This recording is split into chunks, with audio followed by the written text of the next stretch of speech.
നാം നിസ്സാരമെന്നും ചെറുതെന്നും കരുതി ഒഴിവാക്കുന്ന പലതിലും പാഠങ്ങളുണ്ട്. അവ തിരിച്ചറിയുമ്പോഴാണ് അറിവ് ലഭിക്കുന്നത്. Welcome to Ashwamedham, powered by Brilliant Study Centre Pala. ഏറെ സ്നേഹത്തോടെ സ്വാഗതം ചെയ്യാം അവർ ജൂറി ശ്രീ ജോ ആന്റണി. നമസ്കാരം സർ. നമസ്കാരം. ഇനി സ്വാഗതം ചെയ്യാം നമ്മുടെ സ്വന്തം grand master doctor GS Pradeep.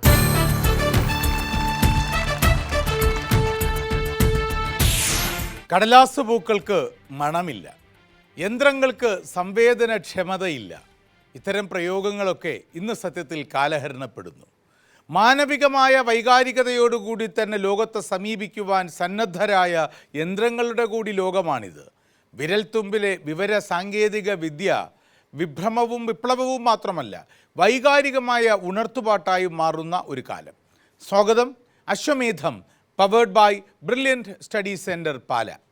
ഇത്തരമൊരു ആമുഖത്തോടെ ഈ ദിവസം ആരംഭിക്കാൻ കാരണം, അശ്വമേധത്തിൻ്റെ അരങ്ങിലേക്ക് ഇന്ന് എത്തുന്ന അതിഥി വളരെ പ്രഗത്ഭനായ ഒരു ശാസ്ത്രജ്ഞനാണ്. ജൈവ ഭാവങ്ങളെക്കുറിച്ച്, സാങ്കേതികതയെക്കുറിച്ച്, ആർട്ടിഫിഷ്യൽ ഇൻ്റലിജൻസിനെക്കുറിച്ച് ആഴത്തിൽ പഠിക്കുകയും മനനം ചെയ്യുകയും ചെയ്ത ഈ ശാസ്ത്രജ്ഞൻ മറുവശത്താകട്ടെ സംഗീതത്തിൻ്റെ, പ്രസംഗകലയുടെ, സംഭാഷണത്തിൻ്റെ ഉജ്ജ്വലമായ ആകാശങ്ങളിലേക്ക് സഞ്ചരിക്കുകയും ചെയ്യുന്നു. യന്ത്രങ്ങൾക്ക് മാത്രമല്ല, യന്ത്രങ്ങളോട് അടുത്ത് നിൽക്കുന്ന മനുഷ്യർക്കും കഴിയും മനുഷ്യൻ്റെ ഹൃദയത്തിനെ തൊട്ടുണർത്തുന്ന തരളമായ ഭാവങ്ങൾ സൃഷ്ടിക്കുവാൻ. ഒരുപാട് മുഖങ്ങളുള്ള ഒരു പ്രതിഭ, ഒരു മൾട്ടി ഫേസറ്റഡ് വെർസറ്റൈൽ ജീനിയസ്. ആദരണീയനായ ഡോക്ടർ അച്യുത് ശങ്കർ എസ് നായർ ഇന്ന് അതിഥിയായി അശ്വമേധത്തിലെത്തുമ്പോൾ അതേറെ ആഹ്ലാദകരം തന്നെ.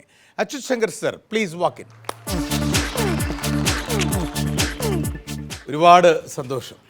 എനിക്കും വളരെ സന്തോഷം. ഈ വേദി ഒരുപാട് തവണ കണ്ടിട്ടുള്ളതാണ്. അതിൽ വന്നിരിക്കാൻ ഒരു അവസരം കിട്ടിയത്. അങ്ങ് സത്യം പറഞ്ഞാൽ ഞങ്ങൾക്കെല്ലാം ഗുരുതുല്യനായ ഒരാളാണ്. സത്യം ഒരുപാട് വ്യക്തിപരമായി ഞാൻ ഒരുപാട് പലതരത്തിൽ നമ്മൾ തമ്മിൽ അങ്ങനെ വളരെ ഇൻറ്റിമേറ്റായ ഫ്രീക്വൻ്റായ ഒരു പേഴ്സണൽ റിലേഷൻഷിപ്പ് ഇല്ല എങ്കിലും, ഒന്ന് ഞാൻ പഠിച്ച വിദ്യാലയമാണ്, അങ്ങ് പഠിച്ചത് SMV സ്കൂളിലാണ്. അങ്ങ് ഞങ്ങൾക്കെല്ലാം മുൻപേ നടക്കുന്ന ഗുരുതുല്യനായ ഒരാളാണ്. അതിനേക്കാൾ ഉപരി എൻ്റെ കുട്ടിക്കാലത്ത് എൻ്റെ അമ്മ പറഞ്ഞ് ഞാൻ ഏറ്റവും കൂടുതൽ കേട്ടിട്ടുള്ളത് അമ്മയുടെ അധ്യാപകൻ്റെ പേരാണ്. കേരള സർവകലാശാലയുടെ പ്രൊവൈസ് ചാൻസലറും ഒക്കെ ആയിരുന്ന ഡോക്ടർ A സുകുമാരൻ നായർ സാറിൻ്റെ പേരാണ്. അദ്ദേഹത്തിൻ്റെ മകനാണ്. അപ്പോൾ എനിക്ക് ഗുരുതുല്യൻ എന്ന് മാത്രമല്ല, എൻ്റെ അമ്മയുടെ ഗുരുവിൻ്റെ മകൻ കൂടിയാണ് അദ്ദേഹം. ബയോ ഇൻഫോർമാറ്റിക്സ് അതെ, നന്നായി പോകുന്നു സാർ. ഞാൻ അതിൽ നിന്ന് വിരമിച്ചു. അല്ല, സ്ഥാപനം നന്നായി പോകുന്നു. നന്നായിട്ട് പോകുന്നു. ഞാൻ ഇടയ്ക്ക് കേട്ടിരുന്നു, അവിടെ ഔദ്യോഗികമായ ഒഫീഷ്യൽ പ്രോഗ്രാംസിന് എത്തുന്ന ആളുകൾക്ക് പോലും അവിടെ എത്തുന്നവർക്ക് മരച്ചുവട്ടിൽ ഇരിക്കാനും ഒപ്പം കപ്പയും കാന്താരിമുളകും ഒക്കെ കഴിക്കാനും ഒക്കെയുള്ള സൗകര്യങ്ങൾ അവിടെ ഒരുക്കിയിട്ടുണ്ട് എന്ന്. തീർച്ചയായിട്ടും ഒരു വളരെ ഹരിതാപമായിട്ടുള്ളൊരു ക്യാമ്പസാണ്. അവിടെ ഹരിതരത്നാകരം എന്ന പേരുള്ളൊരു ക്ലാസ് മുറി തന്നെയുണ്ട്. അത് മണ്ണുകൊണ്ട് പണിത്, ഓല മേഞ്ഞ്, കളരി പോലെ മണ്ണ് കുഴിച്ച് അതിനകത്താണ് ഞാൻ ക്ലാസ് എടുത്തുകൊണ്ടിരുന്നത്. അതുകൊണ്ട് ഞാനൊരു സന്തോഷവാനായ അധ്യാപകനായിട്ടാണ് ജീവിച്ചിട്ടുള്ളത്. ആർട്ടിഫിഷ്യൽ ഇൻ്റലിജൻസിനെ കുറിച്ചാണ് കൂടുതൽ ആഴത്തിൽ പഠിച്ചത്. അതെ, ഒരു 30 വർഷമായിട്ട് ആ രംഗത്താണ് പ്രവർത്തിച്ചുകൊണ്ടിരുന്നത്. MTech കഴിഞ്ഞു, MPhil കഴിഞ്ഞു, PhDയും കഴിഞ്ഞു. അതിനുശേഷം അധ്യാപന രംഗത്ത് സജീവമായി നിലനിൽക്കുമ്പോൾ തന്നെ ജീവിതം സംഗീതാത്മകമാക്കി മാറ്റി. ഇപ്പോൾ കേരള ഗവൺമെൻറ് സാംസ്കാരിക വകുപ്പിന് വേണ്ടി സ്വാതി തിരുനാൾ കൃതികളുടെ ഒരു വെബ്സൈറ്റ് വൈലോപ്പള്ളി സംസ്കൃതി ഭവൻ്റെയും മറ്റും നേതൃത്വത്തിൽ ആരംഭിക്കുമ്പോൾ അതിൻ്റെ സത്യം പറഞ്ഞാൽ സീഡിറ്റുമായി ചേർന്ന് അത് ഉരുവാക്കിയത് മുഴുവൻ അങ്ങാണ്. ഒരു വലിയ സംഭാവന ചെയ്യാൻ സാധിച്ചു. വളരെ സന്തോഷമുള്ളതായി. വളരെ ആഹ്ലാദകരം സർ അങ്ങയുടെ സാന്നിധ്യം. ഒപ്പം ഞാൻ പലപ്പോഴും ശ്രദ്ധിച്ചിട്ടുണ്ട്, ഈ കുട്ടികൾ അവധിക്കാലത്തെ ക്യാമ്പുകളിലൊക്കെ കുട്ടികൾക്ക് അങ്ങയുടെ ക്ലാസ്സുകളോട് വല്ലാത്തൊരു പ്രിയമുണ്ട്. പലപ്പോഴും അങ്ങ് കുട്ടികളെ സംഗീതം പഠിപ്പിക്കുന്നത് കേൾക്കാനും കഴിഞ്ഞിട്ടുണ്ട്. അതൊരു അക്കാദമികമായ വളരെ എന്താ പറയുക, സംഗീതം എന്ന് പറയുന്ന മഹാസാഗരം എന്നൊക്കെ പറയുന്ന ആ ഒരു ക്ലീശകളൊന്നും ഇല്ലാതെ അവരോടൊപ്പം മാറി നിന്നുകൊണ്ട്, ചേർന്ന് നിന്നുകൊണ്ട് അവരെ പാട്ട് പഠിപ്പിക്കുകയൊക്കെ ചെയ്യുന്നത് ഞാൻ ശ്രദ്ധിച്ചിട്ടുണ്ട്. അങ്ങനത്തെ ശാസ്ത്രജ്ഞൻ ആരാണ് അങ്ങയുടെ ഇഷ്ടഗായകൻ? നേരത്തെ വളരെ രസമുള്ള ഒരു ചോദ്യമാണ്. എനിക്ക് കർണാടക സംഗീതവും സിനിമാ സംഗീതവും ഒരുപോലെ ഇഷ്ടമുള്ള ഒരാളാണ്. കർണാടക സംഗീതത്തിൽ എൻ്റെ ഇഷ്ടഗായകനെ എല്ലാവരും അറിയണമെന്നില്ല. മധുരൈ TN ശേഷുപാലനാണ്. പക്ഷേ അങ്ങ് ചോദിച്ച ചോദ്യത്തിനൊരു രസകരമായ ഒരു ട്വിസ്റ്റ് എന്താണെന്ന് വെച്ചാൽ എനിക്ക് സിനിമാ സംഗീതത്തിൽ, ലളിത സംഗീതത്തിൽ ഒരുപക്ഷെ അങ്ങേപോലെ തന്നെ യേശുദാസിനെയാണ് എനിക്ക് വളരെ ഇഷ്ടഗായകൻ. പക്ഷേ ഞാൻ അടുത്തിടയ്ക്ക് ഒരു കുട്ടികളുടെ ഒരു സർക്കാർ സംഘടിപ്പിച്ചൊരു യോഗത്തിൽ പങ്കെടുത്തു. 140 കുട്ടികളുണ്ട്, 10 പേര് ഓരോ ഡിസ്ട്രിക്റ്റിൽ നിന്ന്. അപ്പോൾ ഇതൊരു സാമ്പിൾ എടുക്കാൻ പറ്റിയൊരു സ്ഥലമാണ്. ഞാൻ അങ്ങനെയുള്ള സ്ഥലങ്ങളിലെല്ലാം ചെറിയ സർവേ നടത്തി സമൂഹത്തിനെക്കുറിച്ച് മനസ്സിലാക്കിക്കൊണ്ടിരിക്കുന്ന ഒരാളാണ്. കേരളത്തിൽ നിന്ന് മുഴുവനുള്ള അധ്യാപകർ വരുമ്പോൾ അവരുടെ അടുത്ത് വിദ്യാഭ്യാസം നേരിടുന്ന പ്രശ്നം എന്താണെന്ന് ചോദിച്ചാൽ കിട്ടുന്ന അറിവ് വേറെ ഒരിക്കലും കിട്ടില്ല. അപ്പോൾ ഈ കുട്ടികളോട് ഞാൻ ചോദിച്ചു, നിങ്ങളുടെ ഇഷ്ട ഗായകൻ ആരാണെന്ന് ചോദിച്ചു. 140 കുട്ടികളിൽ എത്ര പേര് യേശുദാസ് എന്ന് പറഞ്ഞാണെന്ന് അങ്ങ് കരുതുന്നു? സാധാരണഗതിയിൽ 100 കുട്ടികളും. 100 കുട്ടികൾ. പക്ഷേ ഒരു കുട്ടിയാണ് അതിൽ യേശുദാസ് എന്ന് പറയുന്നത്. 140 കുട്ടികളിൽ ഒരു കുട്ടി. അതാണ് ഞാൻ പറഞ്ഞത്, ഒരു കാലം നമ്മളെ യേശുദാസ് എന്ന് പറയുമ്പോൾ നമുക്കുണ്ടാകുന്ന വികാരത്തിൻ്റെ ഒരു സാഗരമുണ്ടല്ലോ, അതിൻ്റെ കാലം കഴിയാറായി എന്നെനിക്ക് തോന്നുന്നു. പുതിയ തലമുറയിൽ അതിൽ 52 കുട്ടികൾ എഴുതിയത് ഈ ഇല്യൂമിനാറ്റി എന്ന് പറഞ്ഞ ഗാനം ആലപിച്ച ഡബ്സി എന്ന് പറഞ്ഞ സംഗീതജ്ഞൻ്റെ പേരാണ്. ഞാനിതിനെ മോശമായിട്ട് കാണുകയോ അല്ലെങ്കിൽ എന്തെങ്കിലും ഒരു മൂല്യച്യുതിയായിട്ട് കാണുകയോ ചെയ്യുന്നില്ല. ഇതാണ് സത്യം, ഇതാണ് മാറ്റം എന്നുള്ളതാണ്. യേശുദാസിൻ്റെ പ്രണയഗാനങ്ങളാണ്, 70-80കളിലെ പ്രണയഗാനങ്ങളാണ് എനിക്കിപ്പോഴും ഏറ്റവും ഇഷ്ടമായിട്ടുള്ള ലളിതഗാനങ്ങൾ. ഒരു പാട്ട് പാടാം. ഞാൻ അധ്യാപകനായതുകൊണ്ട് ഞാൻ സാധാരണ അധ്യാപകരുടെ അടുത്ത് സംസാരിക്കുമ്പോൾ ഈ പാട്ടിലും എന്തെങ്കിലും നമുക്ക് ബൗദ്ധികമായി കാണണമല്ലോ എന്ന് കരുതിക്കൊണ്ട് യേശുദാസിൻ്റെ ഒരു സ്വപ്നങ്ങൾ എന്ന് പറഞ്ഞ പാട്ടിൽ 2 വരി അധ്യാപകരെ കുറിച്ചാണെന്ന് എനിക്ക് തോന്നാറുണ്ട്. അങ്ങേക്കും കേട്ട് നോക്കുമ്പോൾ അത് അറിയാം. ഞാനറിയാതെൻ്റെ മാനസജാലക വാതിൽ തുറക്കുന്നു നിങ്ങൾ. അധ്യാപകനെ കുറിച്ചല്ലേ? തീർച്ചയായും. ഞാൻ അറിയാതെ എൻ്റെ മാനസജാലക വാതിൽ തുറക്കുന്നു എന്നുള്ളത്. പ്രണയഗാനങ്ങൾക്കകത്ത് പോലും നമുക്ക് വളരെ നമ്മുടെ ബുദ്ധിയെ ഉണർത്തുന്ന കാര്യങ്ങൾ കാണാം എന്നുള്ളതാണ്. പക്ഷേ പ്രണയത്തിന് അത്രയും ബുദ്ധിയുടെ ആവശ്യമില്ല. ബുദ്ധിയൊക്കെ മാറ്റി വെച്ചിട്ടാണ് പ്രണയം വളരെ നല്ലതെന്ന് എനിക്ക് തോന്നുന്നു. അങ്ങനെയുള്ള വരികളും അതിമനോഹരങ്ങളാണ്. സ്വർണ്ണചാമരം വീശിയെത്തുന്ന എനിക്ക് ഏറ്റവും ഇഷ്ടപ്പെട്ട ഗാനങ്ങളിലൊന്നാണ്. അതിലെ പ്രണയത്തെക്കുറിച്ച് ഒരു കാമുകിയോട് പറയുന്ന വരി എത്ര നമുക്ക് പാടിയാലും അതിൽ നിന്ന് വീണ്ടും പ്രണയം ഇറ്റി വീണുകൊണ്ടേയിരിക്കും. ഗായികേ നിൻ വിപഞ്ചികയിലെ ഗാനമായിരുന്നെങ്കിൽ ഞാൻ താവകാഗുലിലാളിതമൊരു താളമായിരുന്നെങ്കിൽ ഞാൻ കൽപ്പനകൾ ചിറകണിയുന്ന പുഷ്പമംഗല്യരാത്രിയിൽ വന്നു ചൂടിക്കുമായിരുന്നു ഞാൻ എന്നിലെ പ്രേമസൗരഭം.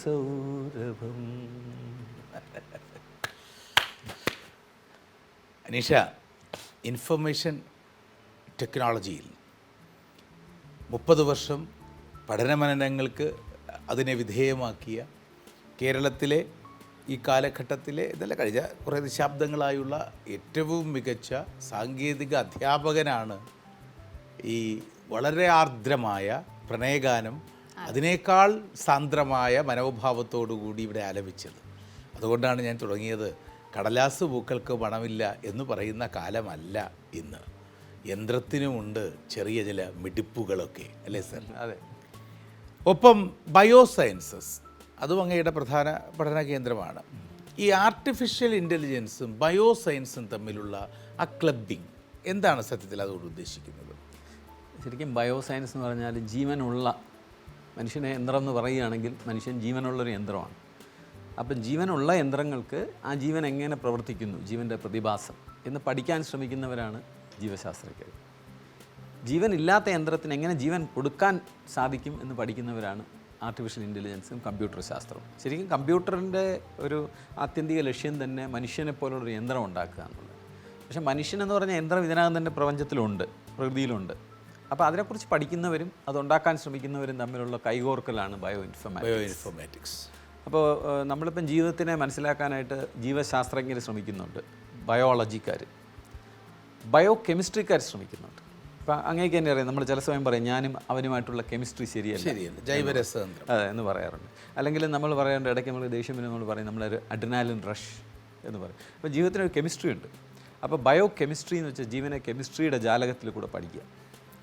ബയോ ഫിസിക്സ് എന്ന് പറഞ്ഞാൽ ഈ തന്മാത്രകളുടെ രൂപം എന്താണെന്ന് മനസ്സിലാക്കി, ഇതിൻ്റെ സ്ട്രക്ചർ എന്താണെന്ന് മനസ്സിലാക്കി. Bio physics. അപ്പം biology, bio chemistry, bio physics. അപ്പോൾ നമ്മൾ പറയാറില്ലേ can bio informatics be far behind. ഇത്രയും കാര്യങ്ങൾ വന്നപ്പോൾ ജീവൻ്റെ അടിസ്ഥാന ഘടകമായ കോശങ്ങൾക്കകത്ത് സൃഷ്ടാവ്, ഈ സൃഷ്ടാവ് എന്ന് പറഞ്ഞാൽ നമുക്ക് ഇന്നത്തെ കാലത്ത് പറയുമ്പോൾ ഒരു എക്സ്പ്ലനേഷൻ വേണം. അത് ഈശ്വരനും ആകാം, അല്ല ഈശ്വര വിശ്വാസി അല്ലെങ്കിൽ അതിനെ പ്രകൃതി എന്ന് വായിച്ചോണം. അപ്പോൾ സൃഷ്ടാവ് അതിനകത്ത് കുറിച്ച് വെച്ചിരിക്കുന്ന വിവരങ്ങൾ നമ്മുടെ തലയിലെഴുത്തെന്ന് നമ്മൾ പണ്ട് പറയുമായിരുന്നു. പക്ഷേ നമ്മുടെ ഓരോ കോശത്തിലും എഴുതി വെച്ചിരിക്കുകയാണ്. ഞാനിപ്പോൾ ഇങ്ങനെ കൈ ഇങ്ങനെ ചുരണ്ടിയാൽ ഒരുപാട് കോശങ്ങൾ ഇവിടെ വീണു. ആ ഓരോ കോശത്തിലും എൻ്റെ ജീവിതത്തിൻ്റെ മുഴുവൻ ജൈവരഹസ്യം എഴുതി വെച്ചിരിക്കുക. എൻ്റെ തലമുടി ചുരുണ്ടാണോ ഇരിക്കുന്ന, കണ്ണിലെ കൃഷ്ണമണിയുടെ നിറം എന്താണ്, എന്ത് അസുഖം വരാൻ സാധിക്കും. ആ വിവരം വായിച്ചെടുത്ത് അതിലൂടെ കാര്യങ്ങളെ തിരിച്ചറിയുക എന്നുള്ളതാണ് ബയോ ഇൻഫർമാറ്റിക്സ്. ഇന്ന് കാലം മാറി. നമ്മൾ പണ്ട് ജ്യോതിഷത്തിനെ ആക്ഷേപിക്കുമായിരുന്നു. കല്യാണം ജ്യോതിഷം നോക്കിയിട്ടല്ല ചെയ്യേണ്ടത്. എന്നാൽ ഇന്ന് യഥാർത്ഥത്തിൽ സയൻസിലൂടെ അതിന് തുല്യമായൊരു കാര്യം വന്നിരിക്കുകയാണ്. വിവാഹം കഴിക്കുന്നതിന് മുമ്പ് നമ്മുടെ രണ്ടുപേരുടെയും കോശങ്ങളിലെ വിവരങ്ങൾ പരിശോധിച്ച് ഇവർ തമ്മിൽ ഒത്തുപോകുമോ എന്നുള്ളത് പരിശോധിക്കുന്ന ഒരു കാലം വന്നിരിക്കുന്നു എന്നുള്ളതാണ് ഈ മാറ്റത്തിൻ്റെ ഒരു നാഴികക്കല്ലായിട്ട് നമുക്ക് പറയാനുള്ളത്. കോമ്പാറ്റബിലിറ്റീസ്. അതെ അതെ. സോ നമുക്ക് ഇതിലേക്ക് കടക്കാം, ഗെയിമിലേക്ക് കടക്കാം. അശ്വമേധം കാണാറുണ്ട്. തീർച്ചയായിട്ടും. ഒപ്പം ഇതിനിടയ്ക്കൊരു കാര്യം കൂടിയുണ്ട്, അത് നമുക്ക് പോകെ പറയാം. അതായത് സംഗീതം വലിയ കേൾക്കാൻ ഇഷ്ടമുണ്ടെങ്കിലും യാതൊരു എന്താ പറയുക ബന്ധവും അതുമായി എനിക്കില്ലാത്തതിനാൽ ഒരു പാട്ട് പോലും പാടാൻ കഴിയാത്ത ഒരാളാണ്. വലിയൊരു ബന്ധമാണല്ലോ. എങ്കിലും എനിക്ക് അങ്ങയുമായി വലിയ അടുപ്പമുള്ള മറ്റൊരു ഇഷ്ടമുള്ളൊരു മേഖലയുണ്ട്. അത് ഗണിതശാസ്ത്രമാണ്. അങ്ങ് സാധാരണ നമ്മൾ ഈ കണക്ക് എന്ന് പറയുമ്പോൾ ആളുകൾ അയ്യോ കണക്ക് എന്ന് പറയില്ലേ. അച്യുത് ശങ്കർ സാറിൻ്റെ ക്ലാസ്സുകളിൽ ചെറിയ കുട്ടികളാകട്ടെ മുതിർന്നവരാകട്ടെ കണക്ക് പഠിക്കാനിരിക്കുന്നത് ഒരു 2020 ക്രിക്കറ്റ് കാണുന്ന ആവേശത്തോടെയാണ്. ഈ കണക്കിനോട് യാതൊരു താല്പര്യമില്ലാത്തവരും. ഞാൻ പറഞ്ഞത് അക്കാഡമിക് ക്ലാസ് റൂം അല്ലാതെ അദ്ദേഹം മറ്റുള്ളവർക്ക് വേണ്ടി സ്ഥിരമായി കേരളമെമ്പാടും നടത്താറുള്ള അദ്ദേഹത്തിൻ്റെ സെഷനുകളിലൊക്കെ കണക്കിൻ്റെ രസങ്ങളാണ് അദ്ദേഹം പങ്കുവയ്ക്കാറുള്ളത്. ആദ്യ മേഖലയിൽ അക്ഷരാർത്ഥത്തിൽ ഒരു മൾട്ടി ടാലൻറ്റഡ് വേഴ്സറ്റൈൽ ഗ്രാൻഡ് ടീച്ചറായ ഡോക്ടർ അച്യുത് ശങ്കർ എസ് നായർ തന്നെയാണ് grand master. Come let's play be the grand master.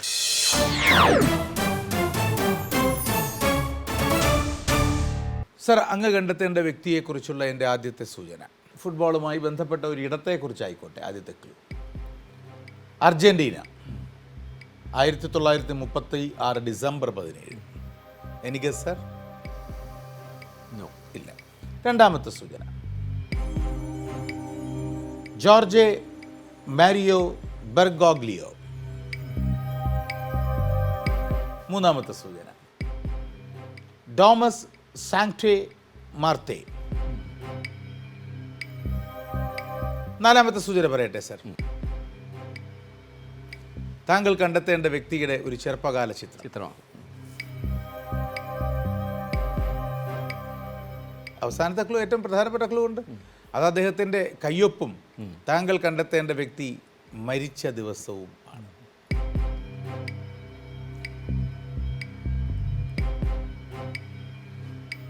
ഇത് അദ്ദേഹം മരിച്ച ദിവസമാണ്. മരിച്ച ദിവസം. നമ്മുടെ ശാസ്ത്രജ്ഞർക്ക് അദ്ദേഹമായിട്ടുള്ളൊരു ബന്ധം.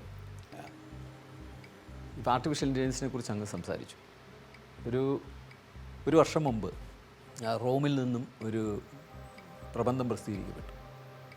എങ്ങനെയാണ് ദൈവവിശ്വാസികൾ ആർട്ടിഫിഷ്യൽ ഇൻ്റലിജൻസിനെ നോക്കിക്കാണേണ്ടത് എന്ന് പ്രബന്ധം പ്രസിദ്ധീകരിച്ചിട്ടുള്ള ഒരു മേലധ്യക്ഷൻ്റെ പേരാണ് ഇവിടെ കാണിച്ചത്. അദ്ദേഹം നമുക്കെല്ലാവർക്കും പ്രിയങ്കരനും നമ്മളെ വിട്ടുപിരിഞ്ഞ മാർപ്പാപ്പയാണ്, ഫ്രാൻസിസ് മാർപ്പാപ്പ. നമുക്ക് ആ സൂചനകൾ ഒന്നുകൂടി പോകാം.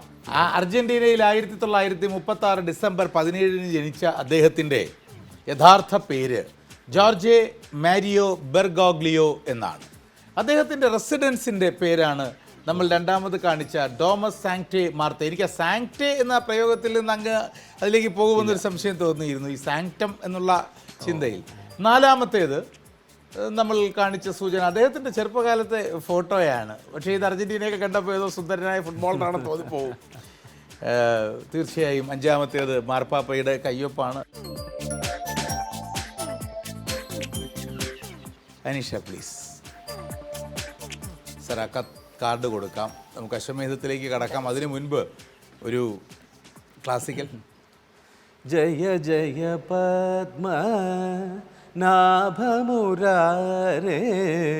ജയ ജയ പദ്മ നാഭമുരാരേ ജയ ജയ പത്മനാഭമുരാരേ ജയ ജഗദീശ രമാകാന്ത ജയ ജയ പത്മനാഭ നയന വിനിന്ദിത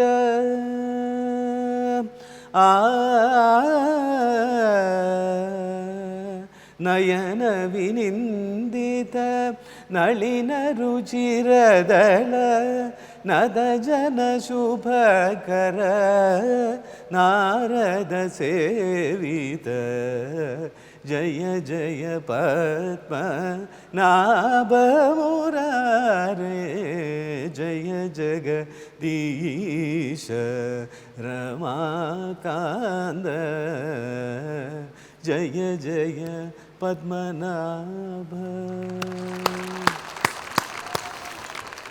സോ ശ്രീ ജോ ആൻ്റണി, ആർട്ടിഫിഷ്യൽ ഇൻ്റലിജൻസിനെ കുറിച്ച് പഠിക്കുകയും പഠിപ്പിക്കുകയും ചെയ്യുന്ന ഒരു അധ്യാപകനിൽ നിന്ന് ഇങ്ങനെ ഒരു കർണാടക സംഗീത ഭാവം അങ്ങ് പ്രതീക്ഷിച്ചിരുന്നോ? തീർച്ചയായിട്ടും. അതായത് അദ്ദേഹം 2 PhD ഹോൾഡ് ചെയ്യുന്നുണ്ട്. അതിനകത്ത് ഒന്ന് ഈ പറഞ്ഞ IT മേഖലയിൽ ആണെങ്കിൽ മറ്റത് കിടക്കുന്ന സംഗീതത്തിലാണ്. ശരി സാർ. Approve sir? അപ്രൂവ്ഡ്. ആദരണീയനായ ഡോക്ടർ അച്യുത് ശങ്കർ എസ് നായരോടൊപ്പം അശ്വമേധത്തിൻ്റെ ആദ്യ 10 ചോദ്യങ്ങളുടെ സെഗ്മെൻറ്റിലേക്ക് യാഗം.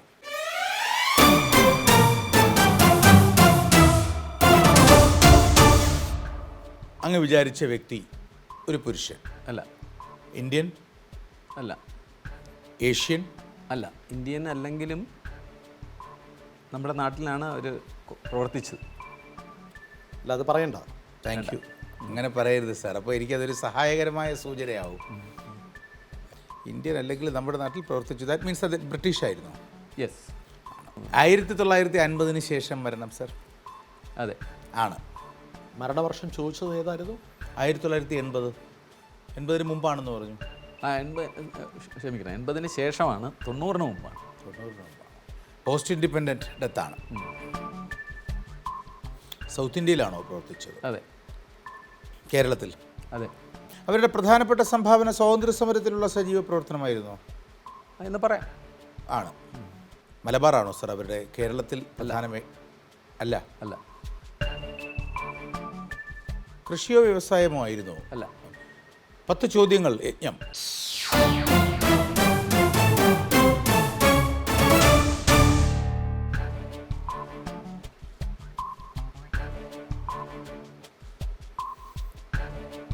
സദേൺ കേരള? അതെ. സദേൺ കേരള എന്ന് പറയുന്നത് നമ്മുടെ തിരുവിതാംകൂർ ഭാഗമാണ്. ആണ്. ആണ്. മരിച്ചത് കേരളത്തിൽ വെച്ചല്ലേ സാർ? അല്ല, ഇംഗ്ലണ്ടിൽ വെച്ച്. തിരിച്ചു പോയാണ് മരിച്ചത്. ഓ, അപ്പോൾ ഇംഗ്ലണ്ടിൽ ഒരു, അപ്പോൾ ദാറ്റ് മീൻസ് ജനനവും മരണവും ഇംഗ്ലണ്ടിൽ തന്നെ. ഇന്ത്യയിൽ വന്നിരുന്നു. കേരളത്തിൽ തിരുവിതാംകൂറിലായിരുന്നു. സ്വാതന്ത്ര്യ സമരവും ബന്ധപ്പെട്ട് പ്രവർത്തിച്ചു.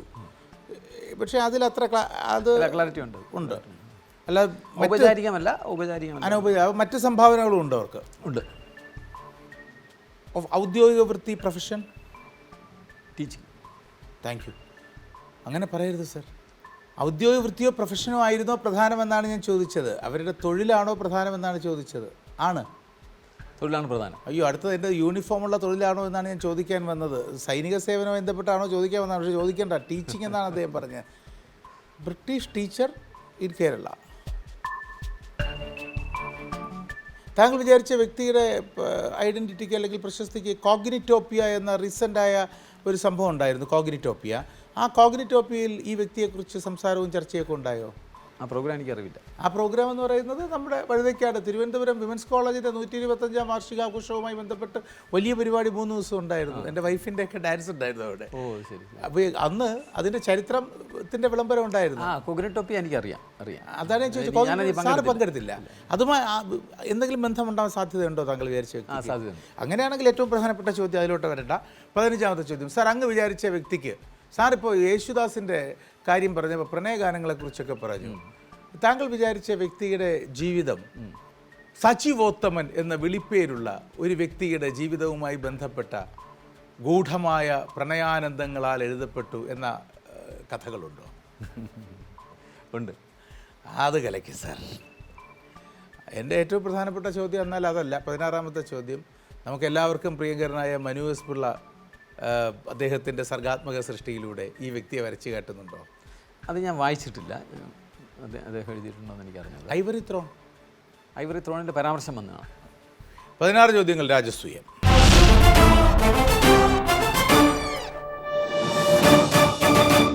എൻ്റെ ചോദ്യം കുറച്ചുകൂടി ക്ലിയറായി ചോദിക്കാം. താങ്കൾ വിചാരിച്ച വ്യക്തിയും സാക്ഷാൽ ഇപ്പറഞ്ഞ സർ CP രാമസ്വാമി അയ്യരും തമ്മിലുള്ള നിഴലുകളുള്ള ഒരു ബന്ധം തിരുവിതാംകൂർ രാജചരിത്രത്തിലുണ്ടായിരുന്നു. ഉണ്ടായിരുന്നു. പക്ഷെ അങ്ങ് മനസ്സിൽ ഒരാളിനെ വിചാരിച്ച് വരുമ്പോൾ തന്നെ ഞാൻ ഇത്ര കണ്ടെന്നും ബുദ്ധിമുട്ടാതെ നേരെ ട്രാവൻകൂറിലേക്ക് തിരുവിതാംകൂർ രാജചരിത്രവുമായി ബന്ധപ്പെട്ട് തന്നെ ഞാൻ ചിന്തിക്കേണ്ടതാണ്. എനിക്ക് തോന്നുന്നു അങ്ങ് ഈ ഇര കീഴടങ്ങി കഴിഞ്ഞു എന്ന് കഴിയുമ്പോഴത്തേക്കും ഈ ആക്രമിക്കാൻ പോകുന്നതിൻ്റെ ഒരു വേഗം കുറച്ചിട്ടുണ്ട്. അതാണ് ഞാനിപ്പോൾ അങ്ങേറ്റ് കാണുന്നത്. അങ്ങ് വളരെ കൃത്യമായി ഉത്തരത്തിലേക്ക് എത്തിക്കഴിഞ്ഞു എന്ന് എനിക്ക് മനസ്സിലായി. അപ്പോൾ എന്തായാലും എൻ്റെ മനസ്സിൽ കരുതിയ ആളാണോ അങ്ങ് വിചാരിച്ചത് എന്നുള്ള ക്ലാരിഫിക്കേഷൻ ഇപ്പോൾ പ്രേക്ഷകർക്ക് വേണ്ടി നടത്തേണ്ടിയിരിക്കുന്നു.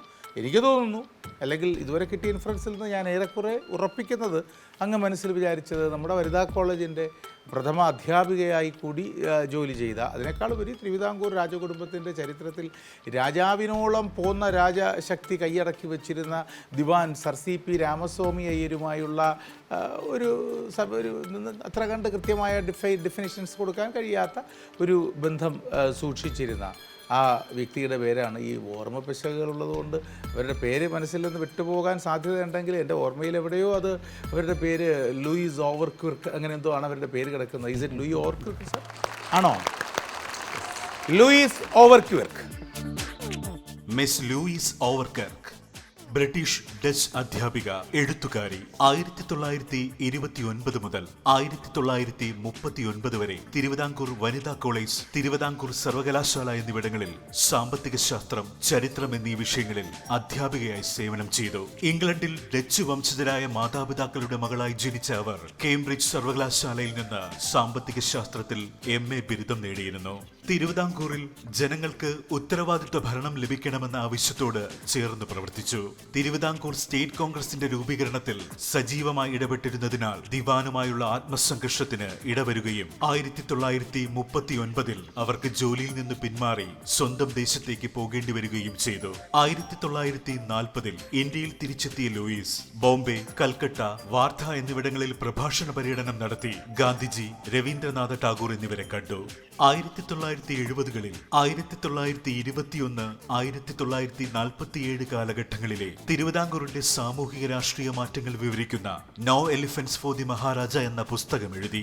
ആ പുസ്തകം 1994 ഡോക്ടർ D. കുയിൽമാൻ എഡിറ്റ് ചെയ്ത് പ്രസിദ്ധീകരിച്ചു. തിരുവനന്തപുരം വിമൻസ് കോളേജിലെ ആദ്യകാല അധ്യാപിക കൂടിയായിരുന്നു മിസ് ലൂയിസ് ഓവർകർക്ക്. സർ, ഇനി പറയൂ, എന്താണ് സ്വാതന്ത്ര്യ സമരത്തിൽ അവരുടെ പങ്കെന്ന് അങ്ങ് മെൻഷൻ ചെയ്തത്? ലൂയിസ് ഓവർകർക്കിനുമായിട്ട് ബന്ധപ്പെട്ട് ഞാൻ പ്രവർത്തിച്ചിട്ടുള്ളതും താങ്കളുമായിട്ടൊരു ബന്ധമുണ്ട്. ഞാൻ താങ്കൾ ആദ്യം കാണുന്നത് ഈ വിമൻസ് കോളേജിലെ അസംബ്ലി ഹാളിൽ നിന്ന് പ്രസംഗിക്കുന്നത് ഏത് 1990 കാലമായിരിക്കും. അതെ, 97-98 അടുപ്പിച്ച് അവിടെ ഒരു സയൻസ് ഫെസ്റ്റിവൽ നടന്നപ്പോൾ കോളേജ് കാലം കഴിഞ്ഞതിന് ശേഷം ക്ഷണിച്ചുകൊണ്ടെന്ന് അവിടെ സംസാരിക്കുന്നു. ആ വേദിയിൽ അങ്ങ് നിന്ന് സംസാരിച്ചുകൊണ്ടിരുന്ന സ്ഥലത്തിന് വലതുവശത്തായിട്ട് അവരുടെ പ്രിൻസിപ്പൽമാരുടെ ചിത്രങ്ങളുണ്ട്. പക്ഷെ അവിടെ ഇവരുടെ ചിത്രം ഇല്ല. ഇല്ല ഇല്ല. ഓ, അതിനെന്താ കാരണം എന്ന് വെച്ചാൽ ഇവരുടെ സ്വാതന്ത്ര്യ സമരത്തിലുള്ള ഇടപെടൽ അത് മറകൾക്ക് പുറകിലായിരുന്നു. അങ്ങ് ചോദിച്ചല്ലോ സമരത്തിന് പ്രത്യക്ഷമായിട്ട് ഇറങ്ങിയിട്ടുണ്ടോ? ഇല്ല. പക്ഷേ തിരുവിതാംകൂർ സ്റ്റേറ്റ് കോൺഗ്രസ്സിലെ ഒരു അംഗം പോലെ ആയിരുന്നു ലൂയിസ് ഓവർകർക്ക്. അന്നുണ്ടായിരുന്ന ജാതീയമായ വിഭജനത്തിന് അതായിരുന്നു അതിന് മുന്നോട്ട് പോകാനായിട്ട് വലിയ ബുദ്ധിമുട്ട്. അന്ന് നമ്മൾ ജാതികൾ തമ്മിലുള്ള ഒരു മത്സരം നടക്കുന്നൊരു കാലം കൂടെയാണ്. അപ്പോൾ അതിനെ മാറ്റാനായിട്ട് അവർ ഇൻ്റർനാഷണൽ ഫെലോഷിപ്പ് എന്ന് പറഞ്ഞൊരു സ്ഥാപനം ഉണ്ടാക്കി. നമ്മുടെ തിരുവനന്തപുരത്ത് ഇപ്പോൾ ഈ സുബ്രഹ്മണ്യ ഹാൾ ഇരിക്കുന്നിടത്തൊരു ക്ലബ്ബിൽ, യൂറോപ്യൻസ് ക്ലബ്ബിൽ ഇവരെല്ലാം കൊണ്ടുവന്ന് അവരെ എല്ലാം ഒരുമിപ്പിച്ച് ഈ സ്റ്റേറ്റ് കോൺഗ്രസിനെ ശക്തിപ്പെടുത്താൻ അവർ പിന്നണിയിൽ നിന്ന് പ്രവർത്തിച്ചു. പക്ഷേ എനിക്കതിനകത്ത് അങ്ങനെ പറഞ്ഞപ്പോൾ കൺഫ്യൂഷൻ വന്നത്, CP-യുമായി ഇത്ര കണ്ട് അടുപ്പത്തിലുള്ള ഒരാൾ അതിലേക്കാണ് വരുന്നത്. അവർ CP-യുമായിട്ട് വളരെ ഫ്രണ്ട്ലി ആയിരുന്നു. അത് അവർ തന്നെ എഴുതിയിട്ടുണ്ട്. അദ്ദേഹത്തിൻ്റെ നയനങ്ങൾ കണ്ടാൽ, തിളങ്ങുന്ന നയനങ്ങൾ കണ്ടാൽ ഏതൊരു സ്ത്രീയും അവിടെ തന്നെ നിന്നു പോകും എന്ന് അവർ തന്നെ എഴുതിയിരിക്കുന്നു. ഇതിനകത്ത് അവരെഴുതിയ കത്തുകൾക്കകത്തുണ്ട്. അവർ ഈ പുറകെ നിന്നുകൊണ്ട് പട്ടംതാണുള്ള സി കേശവൻ ഇവരെ എല്ലാവരെയും ഒരുമിച്ച് കൊണ്ടുവന്ന് അതിൽ യൂറോപ്യൻ ഈ ഭരണകൂടത്തിനകത്തുള്ള ആൾക്കാരെയും എല്ലാം ഒരുമിപ്പിച്ച് പിന്നണിയിൽ നിന്നുകൊണ്ടൊരു കാര്യം ചെയ്തു. അതെന്തുകൊണ്ട് ചെയ്തെന്ന് വെച്ചാൽ സി പി രാമസ്വാമിയായിട്ടുള്ള അടുപ്പം കാരണം അവർക്ക് ഭരണകൂടത്തിൻ്റെ ഭരണതന്ത്രങ്ങളെക്കുറിച്ചൊക്കെ ഒരുപാട് കാര്യങ്ങൾ അവർക്ക് മനസ്സിലായി. അതിലെ അനീതിയും ജനാധിപത്യ വിരുദ്ധതയും അവർക്ക് മനസ്സിലായി. അപ്പോൾ അവർ പതുക്കെ ഇദ്ദേഹമായിട്ട് അകന്നു. ഇദ്ദേഹമായിട്ട് ദിവസവും ഷട്ടിൽ കളിക്കുമായിരുന്നു. അകന്ന് ഈ പിന്നണിയിൽ നിന്ന് ഈ പ്രവർത്തനം നടത്തിയത് അദ്ദേഹം അറിഞ്ഞു. അദ്ദേഹം അവരോട് ക്രൂരമായിട്ട് പെരുമാറി. അവരൊരു അവധിക്ക് ഇംഗ്ലണ്ടിൽ പോയപ്പോഴത്തേക്കും അവിടെ എത്തിയപ്പോഴത്തേക്കും പുറകെ ഒരു ടെലഗ്രാം വന്നു. പക്ഷേ അവർ വളരെ ബുദ്ധിമതിയായിരുന്നു. അവർ പറഞ്ഞു ടെലഗ്രാം കിട്ടിയ ഉടനെ തുറക്കുന്നതിന് മുമ്പ് എനിക്ക് എന്താണെന്ന് മനസ്സിലായി എന്നാണ് അവർ കത്തിൽ എഴുതിയിരിക്കുന്നത്. അവരെ ഡിസ്മിസ് ചെയ്തു. 1939 ഡിസ്മിസ് ചെയ്തു. ഡിസ്മിസ് ചെയ്തിട്ട് അവർ അത് ചോദ്യം ചെയ്യാനായി തിരിച്ച് ഇന്ത്യയിലേക്ക് വന്നപ്പം അതാണ് സർ സി പിയുടെ തന്ത്രങ്ങളുടെ ശക്തി എന്ന് പറഞ്ഞാൽ, ക്രൂരത എന്ന് പറഞ്ഞാൽ, അവർ ബോംബെയിൽ കപ്പലിറങ്ങിയപ്പോഴത്തേക്ക് അവരെ അറസ്റ്റ് ചെയ്തു. അതിന് വേറൊരു കാരണം അദ്ദേഹം നേരത്തെ ഉണ്ടാക്കി ഒരു കെണി അവിടെ ഒരുക്കി വെച്ചിരുന്നു. ബ്രിട്ടീഷ് ഗവൺമെൻറ്റിനെ കൊണ്ട് അറസ്റ്റ് ചെയ്ത് 1 കൊല്ലം ഒരു ജയിലിൽ കിടന്നു. അതിനുശേഷം അവർ തിരിച്ച് നാട്ടിലേക്ക് അയച്ചു. അവരൊരു ഡച്ചുകാരിയാണ് ശരിക്കും. ഇംഗ്ലണ്ടിൽ ജനിച്ചു. എനിക്കൊരു ബന്ധമുണ്ട്. ഞങ്ങൾ ഒരു യൂണിവേഴ്സിറ്റി പഠിച്ചവരാണ്. വളരെ കാലങ്ങൾക്ക് ശേഷമാണെങ്കിൽ കേംബ്രിഡ്ജ് യൂണിവേഴ്സിറ്റിയിലെ വിദ്യാർത്ഥികളാണ്. കേംബ്രിഡ്ജിലായിരുന്നു. അവരവിടെ നിന്നാണ് MA. അവർ MA ഹിസ്റ്ററിയാണ്. പക്ഷേ അവരിവിടെ വന്ന് അപ്പോയിൻറ്റ് ചെയ്ത് ഹിസ്റ്ററി ആൻഡ് എക്കണോമിക്സിൻ്റെ പ്രൊഫസറായിട്ടാണ് അപ്പോയിൻറ്റ് ചെയ്തത്. പിന്നെ തിരുവിതാംകൂർ യൂണിവേഴ്സിറ്റി രൂപീകരിക്കാനായിട്ടുള്ള കമ്മിറ്റിയിൽ അംഗമായിരുന്നു. യൂണിവേഴ്സിറ്റിയിൽ ആദ്യത്തെ ഹിസ്റ്ററിയുടെ പ്രൊഫസറായിരുന്നു. വിമൻസ് കോളേജ് ഇരുന്നുകൊണ്ട് തന്നെ യൂണിവേഴ്സിറ്റിയിലെ പ്രൊഫസറായിട്ടും ഡീനായിട്ടും പ്രവർത്തിച്ചു. പക്ഷേ 1939 എന്ന് പറഞ്ഞാൽ സർ സി പി അദ്ദേഹത്തിൻ്റെ ഔന്നത്യത്തിൽ നിൽക്കുന്ന കാലമാണ്. ആ ഡിസ്മിസ് ചെയ്തിട്ട് അവരുടെ പേര് പോലും പരാമർശിക്കാൻ ആരും തയ്യാറായില്ല പിന്നീട്. അപ്പോൾ ഒരു 6-7 വർഷമൊക്കെ കഴിയുമ്പോൾ ആൾക്കാർ ഈ വ്യക്തിയെ അങ്ങ് മറക്കും. പിന്നെ പ്രത്യേകിച്ച് ഇവർ പിന്നണിയിൽ നിന്ന് പ്രവർത്തിച്ച ഒരാളായിരുന്നു. പക്ഷേ അവരുടെ ശൗര്യം എന്താണെന്ന് വെച്ച് കഴിഞ്ഞാൽ അവർ തിരിച്ച് പോയി റിട്ടയർ ചെയ്തതിന് ശേഷം അവർ വേറെ കുറച്ച് സ്ഥലത്തൊക്കെ ജോലി ചെയ്തു. ഇവിടെ ഊട്ടിയിലുമൊക്കെ ജോലി ചെയ്തു വന്നു, ബാംഗ്ലൂരുമൊക്കെ. അതിനുശേഷമാണ് അവർ ഈ പുസ്തകം എഴുതുന്നത്. അതൊന്നും നമുക്ക് ആർക്കും അറിയില്ല. അവരിവിടെ വന്നു, EMSനെ കണ്ടു, പിന്നെ YWCയിൽ വന്ന് സംസാരിച്ചു, ഒരുപാട് കാര്യങ്ങൾ ചെയ്തിട്ട് അവസാനം അവർ തിരിച്ചു പോയി ഈ ഇപ്പോഴുള്ള കണ്ട കേരളവും അന്നത്തെ കേരളവും എന്ത് സംഭവിച്ചു എന്നുള്ളത്. അതുകൊണ്ട് മഹാരാജാവ് രാവിലെ പത്മനാഭസ്വാമി ക്ഷേത്രത്തിൽ പോകുന്നതിനെക്കുറിച്ച് പറഞ്ഞുകൊണ്ടാണ് അവർ തുടങ്ങുന്നത്. അവരുടെ കാലത്ത് എങ്ങനെ പൊയ്ക്കൊണ്ടിരുന്നു, അവർ രണ്ടാമത് വന്നപ്പോൾ അദ്ദേഹം എങ്ങനെ പോകുന്നു, അദ്ദേഹം ഒരു കാറിൽ ആരും അദ്ദേഹത്തിനെ തിരിഞ്ഞു നോക്കാതെ അദ്ദേഹം ഇങ്ങനെ പോകുന്നു, അതിനെപ്പറ്റി എഴുതി. അങ്ങനെയാണ് ആ പുസ്തകം തീരുന്നത്. അപ്പോൾ അവരുടെ ദിവാനെ വ്രണപ്പെടുത്തുമെന്ന് വിചാരിച്ച് ആരും തന്നെ അവരുടെ പേര് പരാമർശിക്കാനോ ഒന്നും തയ്യാറായില്ല. വളരെ വർഷങ്ങൾക്ക് ശേഷമാണ് എൻ്റെ ശ്രദ്ധയിൽ ഈ പുസ്തകം എഡിറ്റ് ചെയ്ത് പ്രസിദ്ധീകരിച്ചിട്ട് ഡിക്ക് കുയ്മാൻ എന്ന് പറഞ്ഞ ന്യൂസിലൻഡിലെ ഒരു പ്രൊഫസറാണ്. അദ്ദേഹം തിരുവിതാംകൂറിനെ കുറിച്ച് വലിയ താല്പര്യമുള്ള ഒരാളാണ്, എൻ്റെ സുഹൃത്താണ്. അപ്പോൾ അദ്ദേഹം ഈ പുസ്തകം കണ്ടെത്തി ഇതിൻ്റെ രേഖകൾ പബ്ലിഷ് ചെയ്തില്ല. അവർ മരിച്ചപ്പോൾ 1989 മരിച്ചത്, പ്രസിദ്ധീകരിച്ചിട്ടില്ല. അദ്ദേഹം അത് വീണ്ടെടുത്ത് ബ്രിട്ടീഷ് ആർക്കൈവ്സിൽ നിന്ന് വീണ്ടെടുത്ത് പ്രസിദ്ധീകരിച്ചു. തിരുവനന്തപുരം നഗരത്തിനെ കുറിച്ചിട്ടുള്ള അതിമനോഹരമായ വർണ്ണനകൾ.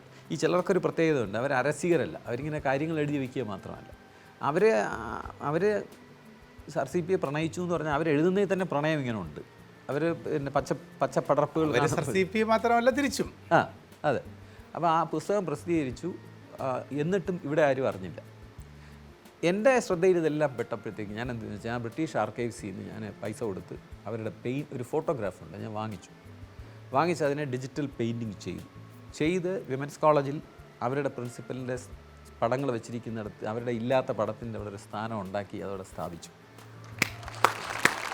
അപ്പോൾ അങ്ങനെ ഇന്നത്തെ ഒരു പരിപാടിക്ക് വരുമ്പോൾ അത്തരത്തിലൊരു വ്യക്തിത്വത്തിനെ കുറിച്ച് നമ്മൾ അറിയട്ടെ എന്ന് വെച്ചു. അവർ മനസ്സുകൊണ്ട് വളരെയധികം നമ്മുടെ രാജ്യത്തിനൊപ്പമായിരുന്നു. പ്രത്യേകിച്ച് ഇവിടുത്തെ സ്ത്രീകൾക്കൊപ്പം, ഇവിടുത്തെ ഗ്രാമങ്ങൾക്കൊപ്പം. അവർ റൂറൽ അപ്ലിഫ്റ്റ്മെൻ്റ് എന്ന് പറഞ്ഞ് ഒരുപാട് പ്രോജക്റ്റുകൾ ചെയ്യുകയും അതിനുവേണ്ടി പ്രവർത്തിക്കുകയും ചെയ്തു. നമ്മുടെ നാട്ടിലെ പല മതവിഭാഗങ്ങൾ തമ്മിൽ ഒരുമിപ്പിക്കാൻ ഒരു സ്ത്രീ ശ്രമിക്കേണ്ട എന്തെങ്കിലും കാര്യമുണ്ടോ, ഒരു ബ്രിട്ടീഷ് വനിത? പക്ഷെ അവരതിനുവേണ്ടി നിരന്തരം ശ്രമിച്ചിട്ടുള്ള ഒരാൾ. ഈ തിരുവിതാംകൂർ സ്റ്റേറ്റ് കോൺഗ്രസ്, നമ്മുടെ അവിടെ ഇന്ത്യൻ നാഷണൽ കോൺഗ്രസ് ഇല്ലായിരുന്നു. അതിനകത്ത് ജാതികൾ തമ്മിലുണ്ടായിരുന്ന വൈരുദ്ധ്യങ്ങളെ മാറ്റുക. എന്തിനാണ് ഇത് മാറ്റുന്നത്? ഇതെല്ലാം മാറ്റുന്നത് നമ്മൾ ബ്രിട്ടീഷുകാരെ പുറത്തെറിയാൻ വേണ്ടിയാണ്, ഇവരെ ശക്തിപ്പെടുത്താൻ. അത്രയും സംഭാവന ചെയ്ത ഒരു സ്ത്രീ. അവരെ ഞാൻ ഒരിക്കലും ബ്രിട്ടീഷുകാരിയായിട്ട് കാണുന്നില്ല. അവർ നമ്മളിലൊരാളാണ്. അവരുടെ യൗവനത്തിൻ്റെ ഏറ്റവും മനോഹരമായിട്ടുള്ള കാലഘട്ടം എവിടെയാണോ ജീവിച്ചത്, എന്ത് ആദർശങ്ങൾക്ക് വേണ്ടിയാണോ അവർ ജീവൻ ബലികഴിച്ചത്, അതുപയോഗിച്ചുകൊണ്ട് അവരുടെ നാടിനെ നിർവചിക്കാനെന്ന് എനിക്ക് തോന്നുന്നു. അവർ നമ്മുടെ നാട്ടുകാരിയാണ്. ഇത് ഈ മാർപ്പാപ്പയുടെ കാര്യത്തിൽ ഡേറ്റ് കണ്ടതുകൊണ്ട് പറഞ്ഞു എന്ന് അദ്ദേഹം പറഞ്ഞതുപോലെ, സത്യസന്ധമായി പറഞ്ഞാൽ ഞാൻ ഇന്ത്യൻ ആണോ എന്ന് ചോദിച്ചപ്പോൾ ഇന്ത്യൻ അല്ല, പക്ഷേ ഇന്ത്യയിലാണ് നമ്മുടെ നാട്ടിലാണ് അവർ പ്രവർത്തിച്ചത് എന്ന് അദ്ദേഹം ഇങ്ങോട്ട് ആദ്യം ഒരിക്കൽ പറഞ്ഞു. അതിനുശേഷം പിന്നീട് രാഷ്ട്രീയം കലാസാഹിത്യമല്ല, എന്നാൽ ഉദ്യോഗം, ബിസിനസ്, ഒഫീഷ്യൽ ബിസിനസ്, പ്രൊഫഷൻ ഇതിലൊന്നാണോ എന്ന് ഞാൻ ചോദിച്ചപ്പോൾ അദ്ദേഹം യെസ് എന്നല്ല, അദ്ദേഹം പറഞ്ഞു ടീച്ചിങ് എന്ന് അദ്ദേഹം ഇങ്ങോട്ട് പറഞ്ഞു തന്നു. അപ്പോൾ ഒരുപക്ഷെ തീർച്ചയായും ആദ്യത്തെ ഇടപെടലില്ലായിരുന്നെങ്കിൽ ഒരു കാരണവശാലും ഈ വ്യക്തിയിലേക്ക് എത്തിച്ചേരാൻ കഴിയില്ല.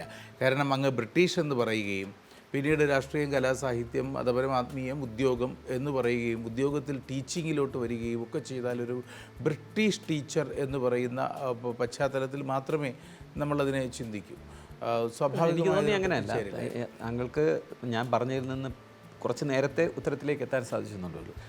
ഉത്തരം ടീച്ചിങ് എന്ന് പറഞ്ഞതിന് ശേഷം മാത്രമാണ് അതിലോട്ടൊക്കെ അങ്ങോട്ടൊക്കെ ചിന്തിക്കാൻ. എങ്കിലും ഈ വ്യക്തിയെ അറിയാമായിരുന്നു എന്നുള്ളത് എന്നെ അത്ഭുതപ്പെടുത്തുന്നു. കാരണം പൊതുവേ നമ്മുടെ നാട്ടിൽ അത്ര അറിയപ്പെടുന്ന അത് പക്ഷേ അവിടെയും ഇതാണ് സാർ, ഈ പറഞ്ഞതുപോലെ സ്വയം കൊതുക് പോലെ തോന്നുന്നു എനിക്കിത് കേട്ടപ്പോൾ. കാരണം ക്ഷീരമുള്ളവർ അകിടും ചുവട്ടിലും ചോര തന്നെ കൊതുകിൻ്റെ കൗതുകം എന്ന് പറഞ്ഞതുപോലെ ഈ പറഞ്ഞ ലൂയിസ് ഓവർക്വിർക്കിനെയൊക്കെ നമ്മൾ അറിയുന്നത് നമ്മുടെ ഒരു 10-20 വയസ്സിലേക്ക് അവരുടെ പേര് കേൾക്കുകയും അത് മനസ്സിൽ നിൽക്കുകയും ചെയ്യുന്നതിന് പിന്നിൽ എല്ലാ കുറ്റബോധത്തോടും കൂടി പ്രേക്ഷകരോട് തുറന്നു സമ്മതിക്കേണ്ടിയിരിക്കുന്നു. CP രാമസ്വാമിയെയും അവരും തമ്മിലുണ്ടായിരുന്ന നിഗൂഢമായ പ്രണയത്തിൻ്റെ ഉള്ളറകളെക്കുറിച്ച് കേൾക്കുമ്പോഴുള്ള കൗതുകമാണ് സത്യത്തിൽ. നമ്മൾ ഈ ഈവ ബ്രൗണിനെ ആയാലും മതാഹരിയെ ആയാലും എഡ്വിന മൗണ്ട് ബാറ്റനെ ആയാലും ഒക്കെ ഒരിക്കലും മറക്കാതെ മനസ്സിൽ സൂക്ഷിക്കുന്നത് ഇത്തരം ചില പ്രണയത്തിനെ കുറിച്ച് കൗതുകം തോന്നുന്ന ഒരു കുറ്റമല്ലല്ലോ.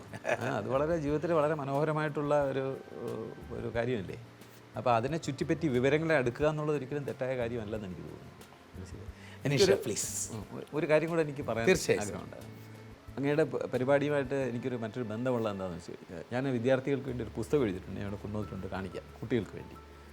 ആ പുസ്തകത്തിൽ ഈ അശ്വമേധത്തിൻ്റെ ഫോർമാറ്റിലാണ് ആ പുസ്തകം. ഒരു ജർമ്മൻ കഥയെ നമ്മൾ പുനരാവിഷ്കരിച്ചിട്ട് അതിൽ യെസ് ഓർ നോ പറയുമ്പോഴത്തേക്കും ഒരു വ്യക്തിയുടെ പേര് കണ്ടുപിടിക്കുന്നത്. എനിക്ക് തോന്നുന്നു അങ്ങേക്കറിയാം ജർമ്മൻ കഥ റംബൽ സ്റ്റിൽസ്കിൻ.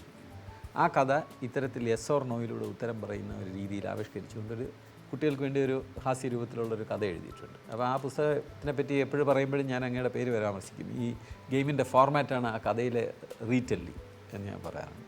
എന്തായാലും വളരെ സന്തോഷം. എനിക്ക് വളരെ അത്ഭുതം തോന്നുന്നു താങ്കൾ മറ്റ് എപ്പിസോഡ്സ് കണ്ടപ്പോഴും ഇത് ഞാൻ ഒരിക്കലും പ്രതീക്ഷിച്ചില്ല, ഇങ്ങനെ ആളെ അറിയായിരിക്കും എന്ന് ഞാൻ പ്രതീക്ഷിച്ചില്ല. വളരെ വളരെ സന്തോഷം. ഒരു അനീഷ, പക്ഷേ അത് അറിയുക എന്നുള്ളതിനേക്കാൾ ഉപരി അതിലേക്ക് എത്തിച്ചേർന്നതിന് വേണ്ടി അങ്ങ് തന്നെയാണ് എനിക്ക് എല്ലാ വഴികളും ഒരുക്കി തന്നതും അങ്ങ് എന്നെ സഹായിച്ചാണ് ഞാൻ ആ ഉത്തരത്തിലേക്ക് എത്തിച്ചേർന്നത് സത്യത്തിൽ. സാർ, ഇനി ഈ ദിവസം പ്രേക്ഷകരോട് യാത്ര പറയുമ്പോൾ സ്വാഭാവികമായി ഞാൻ പറയുന്ന ഓഫുകൾക്ക് പകരം ഒരു 2 വരി കൂടി അതിഗംഭീരമായ ഒരു 2 വരി അങ്ങ് പാടി നമുക്ക് യാത്ര പറയാം. എനിക്ക് തോന്നുന്നു നമ്മൾ ഈ പ്രായം ചെല്ലുമ്പോഴേക്കും നമ്മുടെ കാലത്തെ നമ്മുടെ യൗവനത്തിലുള്ള ഗാനങ്ങളും ആശയങ്ങളും ഒക്കെയാണ് നമുക്കെപ്പോഴും മനസ്സിന് ചേരുന്നത്. പക്ഷേ ഞാൻ മനസ്സിലാക്കിയിരിക്കുന്ന പുതിയ തലമുറയ്ക്ക് അങ്ങനെയല്ല. നമ്മളാ പറയുന്ന കാര്യം അവരോട് എടുക്കില്ല. അപ്പോൾ നമ്മളെപ്പോഴും എന്ത് ചെയ്യുന്നു വെച്ചാൽ നമുക്കറിയാവുന്നതിൽ അവർക്ക് ചേരുന്നത് എന്താണ് എന്ന് നോക്കിയിട്ട്, അപ്പോൾ ഒരല്പം അങ്ങോട്ടും കൂടെ പോയി അവർക്ക് ചടുലമായ സംഗീതമാണ് ഇഷ്ടം. നമ്മുടെ പോലെ വളരെ മെലഡിക്, വളരെ പതിഞ്ഞ മട്ടിലുള്ള പ്രണയഗാനങ്ങളല്ല. അതിനെ അവർക്ക് വേണ്ടി ചടുലമായ കർണാടക സംഗീതം ആലപിക്കാം. വരലീല ഗാനലോല വരലീല ഗാനലോല സുരപാല സുഗുണജാല ഭരിത നീലകള ഹൃദാലയ ശ്രുതിമൂല സുകരുണാല വാലപാലയാശുമാ.